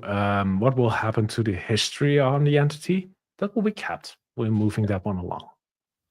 So you can always rename entities without losing that. Yeah, we're really good at tracking history and stuff for entity renames. Automations we cannot update, by the way, because that's YAML. Rule number one: manual. Don't write YAML. We tried once. Was not pretty. That's a long time ago. We lost all your comments. Yeah, makeup and anchors and whatever you did, like it's gone. Oh God, that was awful at the time. I know still a lot of people want to do that though. Yeah. But yeah. Hey, I want to just highlight this. Thanks, Fred Ward. Thanks for the support. Shout out. Yay. Thumbs up from my end though. Yeah. I haven't given a thumbs up on this video actually myself. Let me do that. There we go. Thank you so much, man. Yeah, thank you. Yeah. All right. What else? Do we have some other noteworthy improvements still left? Let me look at that. The first one is for you, by the way. Yeah. Which is I simple. don't know why this was. I just saw it. I was like, wait, that's weird. And then yeah. I don't know why it's not there, but it's a nice little improvement. I think it's noteworthy in a way that it's like we're like always paying attention to little things too. It's kind of nice. Yeah. Home Assistant Cloud. If your subscription expired, you will be notified instead of figuring out what happened, which is surprise. Nice. Surprise. Yeah, this is one of those things where I'm like, why we just missed this, right? Like, why was this never the case? Because I can answer it actually because Home Assistant Cloud was before the Repair Center actually existed. No, that's true. That's true. Or Resolution Center, as the original name was. Yeah, we had a couple of names. Yeah, we're good at naming things. We're not just secret. Anyways, more backups. I didn't make a topic on it anymore. I felt like I feel like I'm done with it, the subject in a way. Another hours for you, but we still had some backup improvements. So thanks for that. Especially the middle one actually might be the best one. If you have an add-on set to auto update, it will also make a backup. That's how it works. But that backup wouldn't be seen as an add-on backup. So what happened, it would be a manual backup, but never cleaned up. So it will slowly eat up disk space, which kind of is a bug or functionality you don't expect, which is now fixed. It's kind of nice. And there's an event entity. So if you like to make like notifications on it, if a backup fails or whatever, you can now do that. Pretty cool. Yeah, I like the shout out to Petro, by the way. The template integration, the work he's been doing. Oh, it's great. He has been working it. There are more things changed in the template integration than is listed here, actually, to be fair. Quite a lot more, actually. It uses the new, the plural syntax that automation uses are now available, for example, and more of these little things. But yeah, it's just really cool to see it's getting modernized and better and better. So thank you so much, Pedro, for doing that and keeping on it. He's been on it for months at this point. So yeah, great job there. Very nice. Some sensors, you now have a device class for reactive energy. You don't need that. It's fine. There. There's always, it's funny because, we just keep getting more, we're relatively picky, right? When people come with new sensors, because we are like, how many integrations really bring this one to the table, right? And then, people come up with a list and we're like, oh, damn, okay. So yeah, here we are. Energy distance, for example. Oh yeah, people. Yeah, so the secret to those two, by the way, because my name is listed there twice for both the energy per cubic meters. You're just very passionate about energy distance, Frank. I think is that. Yeah, so like in case people don't know, I got a full EV now, which is pretty cool, but it's not the reason. These are actually two architecture proposals that didn't got proposed by somebody, but didn't got to implementation. And talking about Cloud 4, right, Anthropic Cloud 4, these two have been fully implemented by Cloud 4 by feeding it the architecture issues as an experiment, and it turned out to be fine. Open the PR and be done. So yeah, welcome to 2025, right. I guess. It's just wild. There's even a bigger one in this release, which doesn't have real user fixture, but did front end, back end, blog, whole shebang. It's amazing what it can do, actually. Pretty cool.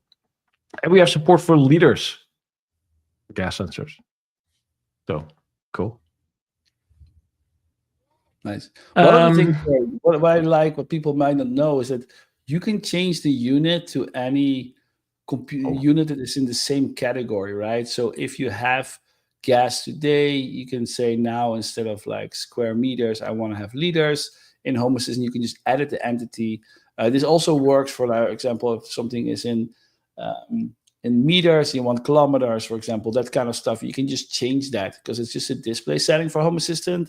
And so we'll happily change the way your data is shown to you. Quickly trying to figure out if I can pick up my gas sensor, but not working. Anyways, that. The next one is actually very powerful, the recorder get statistics, because being able to query statistics through an action, and then you can either do some math on it, or you can make a notification that summarizes stuff. You can straight up send this to AI, by the way, and just be like, yo, tell me what happened in, like, summarize what happened in the last 60 minutes. Here's the values or something like this, right? So very cool. Well, the sidebar improvements we talked about, join and join we talked about, restore we talked about. Look at that, we're going really well. Oh, my favorite section of the release, maybe even. Look at that. There's one. Ooh. Yeah. One. Right? One. That's how we like to see it. Yeah. So yeah. There's a change in the API to make it work. This should change the API on Met Office. So some things change there in the data that's flowing in. And that's it. Otherwise, it's a pretty safe upgrade. It's a wrap, right? Oh, this is the feature actually fully built by AI. This block is actually written by Claude. Oh yeah, that's a really nice feature, right? Being able to map numbers to icons. So for the backend, you can now, integrations can now provide ranges of icons to be shown on the state. So for example, wind direction, you could show icon with different direction, or a battery with different levels of battery full, which is really cool that it can be defined static. Now that was fully built by Cloud as well. Yeah. I think we got everything. Scrolling through really quick. This one we have. I think we have through. We have it all. Nice. Cool. Can I show you guys like a new gadget I've been playing with? If you're going to show you what you showed us before the stream started, then yes, definitely. This is my. Yes. I've been. We got like Guy. He works on Elite Marketing. He got like 5,000 of these e-ink paper screens or something. They're for grocery stores, and then they dump them after some time, and then you can buy them. And people. ATC 4112 or something. He has written custom firmware for these things, and then he has made this access point. I'm just going to show my access point. I have a little access point that I have a Home Assistant dashboard on. Different story. But then this dashboard will actually just update these tags. These tags check in every minute. So I have one that just shows the date. I have one that shows the weather. But you can fully customize this. There's a custom component, a custom integration for Home Assistant, where you can just say, I want to have this text here, this state there, this, all that stuff. It's like, so this stuff is called Open ePaper Link. I'm just going to show the website because it's just really cool. It's like, we're not affiliated with it. It's just... we're just working close with them. Like we work close with them, and they obviously, Home Assistant is a big target for them, but... Yeah, just open epaperlink.de. I'll just throw the link in. But it's just really cool. And you just be like, oh yeah, this works. And so there's actually a brand new firmware that they just announced for Bluetooth labels. So there's going to be a new generation of labels that will actually work with the Bluetooth proxies, if we can get that working. So we've been talking to them. Because right now you need an access point, which is okay. There's like a €60 access point from LilyGo or something. No soldering involved. But if it just works with Bluetooth proxies, even better. So yeah, it's been fun playing with this kind of things. And then actually I have this LilyGo access point, and it has a screen as well, right? So I just show a screenshot of my energy dashboard. I don't know if you guys can see it properly. Probably not.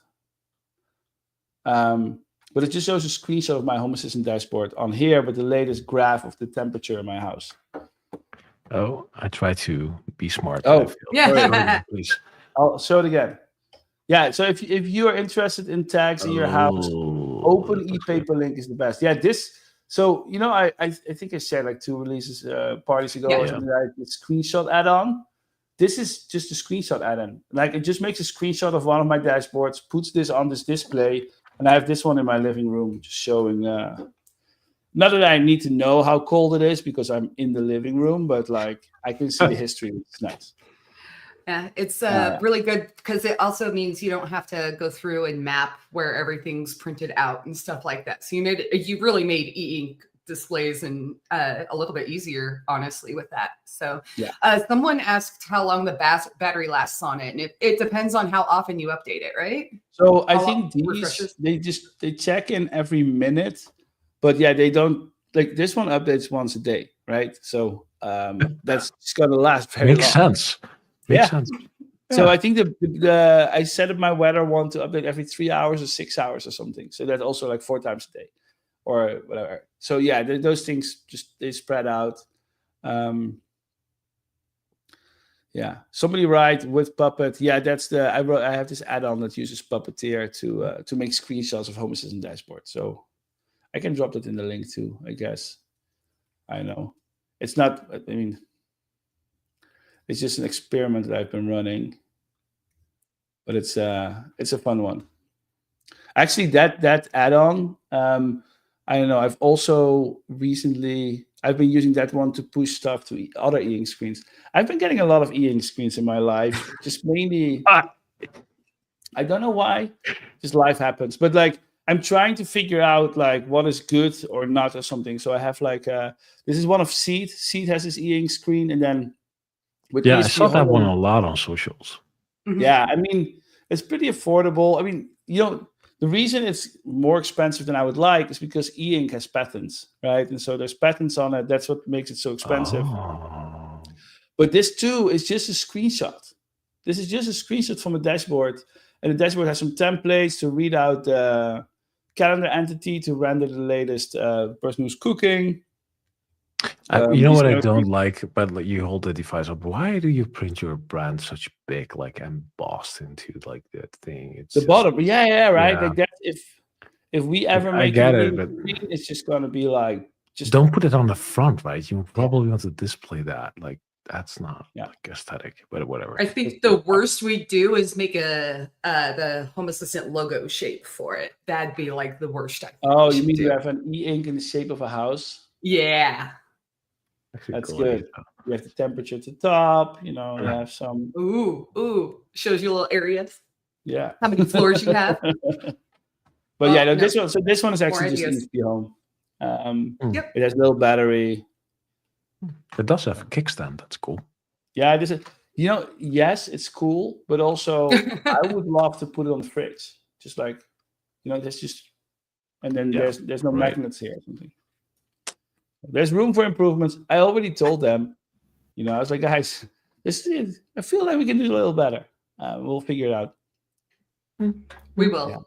Just, what I love about e-ink screens in general is that because they don't make light, right? Like they are more passively blending in. So if you're looking for them, you can find them, see some information, but they don't draw your attention, right? Like your living room shouldn't be like 10 billboards, right? It should just be some piece of information here, there, whatever. I still have a bookwork somewhere from somebody that had a huge e-ink screen. I put them into a picture frame, and then the newspaper would list on it, and I had it on. Oh yeah, it was on Reddit a long time ago. So that's like a €2,000 e-ink screen. Yeah, I know, but it looked so beautiful. It did look. Like it's just like blend in so good. Yeah. Yeah, 1000%. Hey, I think it's almost time for a wrap. Yeah. Yeah. We shipped. We got some likes. Oh, we shipped. We shipped. Go upgrade. Enjoy. Yes, go upgrade. If you're still watching, please subscribe to Home Assistant Cloud. Support our work. It pays our bills, allows us to work full time. If you want to work full-time on Home Assistant, ESP Home, Music Assistant, ESP, Open Home Foundation stuff, anything, look at our job openings. OpenHomeFoundation.org has a link to the job openings. There are a bunch today, maybe just one, but there are more coming. So we're hiring, we're expanding because of all of you, right? By the way, this is not like some investors, loans, anything. We make money from the community. We invest that back in the community. That's just our circle, right? Like everything we do is for you guys. Buy our devices too. Buy our devices too.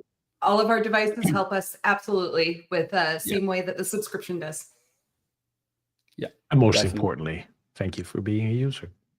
Yes. Of course. Shut it off. All right. Oh, that's old school. Yeah. All right. 2019 or something. Anyways, thanks all for watching. And next month will be regular release cycle. So that's in 3 weeks. Wednesday. 3 weeks. Yeah. Beta cut. 3 weeks will be live. It's the 2nd of July. It's July then, yes. It's July. We will be back for the next release. Before we click like and everything, are we going to Discord? Why not? I mean, are we we normally hang out do. on the Discord stage? Yeah, we normally do. So, I think it's scheduled too. It's scheduled as well, right? And we have, in case you don't know, if you go to Discord, there's a community stage. You can go there. We will be there. You can hit that hand and like talk to us. We won't bite. Paul is maybe missing. No, we won't. We won't bite. And it would be nice to talk. We generally talk about like the release or anything else or anything we show, or maybe e-paper screens probably today. And feel free to join on stage and just ask some questions and join a camera or just microphone, whatever you like. Raise your hand. Come talk to us. It's like a meetup, but digital, but everyone is allowed. Meetup. Yeah, that's it. All right. Thanks, everyone. Yo.